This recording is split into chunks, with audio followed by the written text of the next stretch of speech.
4 सितंबर 2025 को रात को कोई 9 बजे ये मैडम खाना-शाना खा के हमारी कैंपिंग साइट पे इनका कैंप था, वहाँ पे गई हैं। उस टेंट पर कोई साढ़े 9-10 बजे के पास एक ब्राउन बियर ने उस पे अटैक किया है और उसमें मैडम भी ज़ख्मी हो गई हैं। जो अटैक किए है ये इस देवसई का अल्फा मेल है, ये सबसे बड़ा मेल इस वक़्त हमारे पास जो है, क्योंकि मैडम ने जो नक्शा बताया उसके मुताबिक मुझे लगा कि ये वाक़ई कोई वाक़ई वही अल्फा मेल है।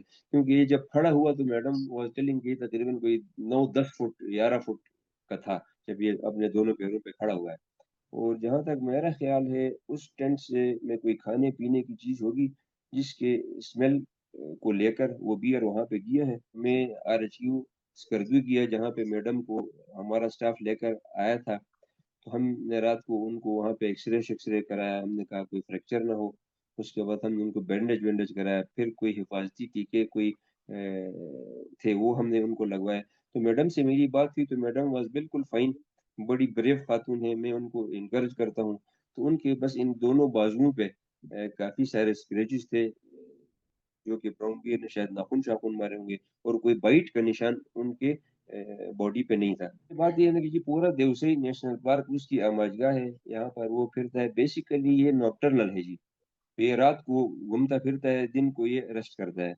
खाने के चक्कर में होता है क्योंकि उसने अपने विंटर्स के लिए फैट बनाना होता है और अभी उसकी हिबरनेशन में तकरीबन कोई 1.5 से 2 महीने या ढाई महीने हैं। सेकंडली मैं आपके चैनल से की वसातत से लोगों को ये बताना चाहूँगा कि देवसई में जब भी ऐसा कोई एनिमल नज़र आए तो इसको फीड कराने की कोशिश ना करें। ये उसी फीडिंग का नतीजा है जिसके लिए ये फिर पॉपुलेशन या होटलों की तरफ या हमारे कैंप्स की तरफ आता है और आसान खुराक ढूँढने के लिए। तो फीडिंग नहीं करनी चाहिए, हम बहुत सारे लोगों को बताते हैं लेकिन लोग यहाँ से जाते हुए इनको रास्ते में मारमोट्स मिलते हैं तो उनको कभी चिप्स खिला रहे होते हैं, कभी कुछ खिला रहे होते हैं। तो ये प्रैक्टिस हमारे पाकिस्तानी भाइयों को एक रिस्पॉन्सिबल सिटीज़न होने के नाते इस चीज़ को डिस्करेज करना चाहिए।